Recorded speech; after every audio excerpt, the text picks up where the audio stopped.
Овој состанок денеска се поклопува со 5-месечното функционирање на систем 48 и затоа ќе направиме еден пресек и ќе разгледаме вкупно колку пријави има доставено, колку се решени, кои не се решени и така натаму. Во овие 5 месеци од започнувањето со работа на систем 48 доставени се вкупно 288 пријави. Најголем дел од пријавите, односно вкупно 254 пријави, се решени и одговорени. Процентуално тоа е 88,2% на ефикасност. Го воведовме овој систем за да им овозможиме на граѓаните на едноставен начин на прејавување на проблемите.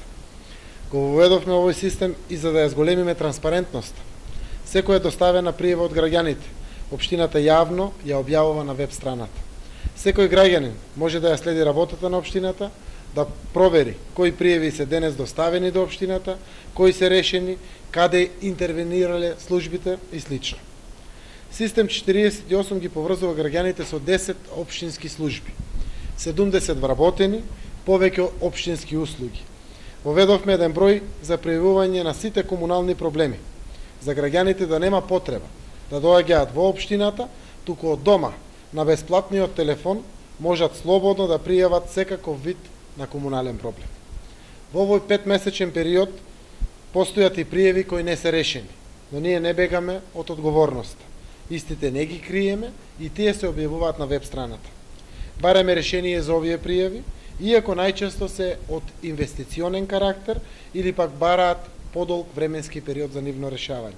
Денес повторно со службите ќе разговараме за дел од нерешените пријави. За разлика од државните органи, општината не бега од граѓаните, туку им овозможува бесплатно од дома да пријават било каков комунален проблем.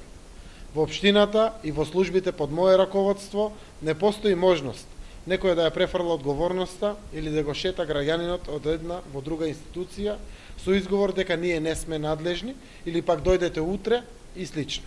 Имено, граѓанинот го пријавува проблемот до операторите во контакт центарот, проблемот веднаш се испраќа до одговорниот службеник, но и до мене. Така што јас целосно сум информиран што денес е пријавено, што е решено, што не е решено и зошто не е решено.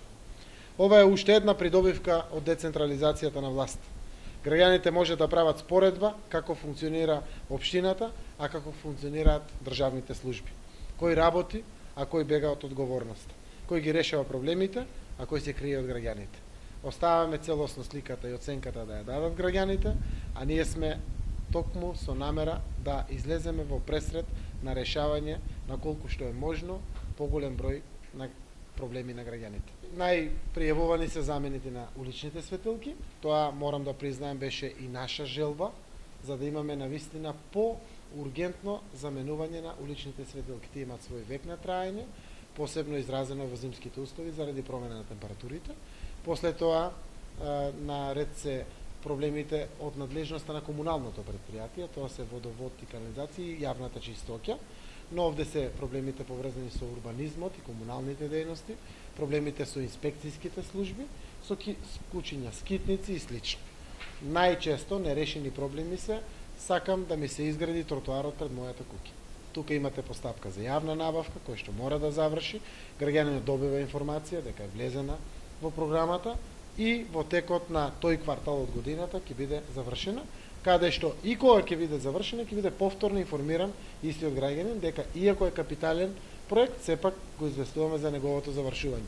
Или одреден проблем, каде што општината може да се втурне во негово решавање, ама при тоа наидува на имотно-правен проблем, кој што мора заедно со имотно-правните служби, правобранителство, кои што се државни институции, прво да се отстрани, за да навлеземе во негово решавање. Но тоа се навистина многу мал број, вкупно 11,8% од сите пријави, значи сите заедно, кои што се од капитални инвестиции и пријави во тек на решавање. Ова е извештај буквално до денеска, кога се одржува овој состанок, иако веќе денеска имаме и нови пријави кои што се процесуирани до одговорните службени лица во општина Струмица.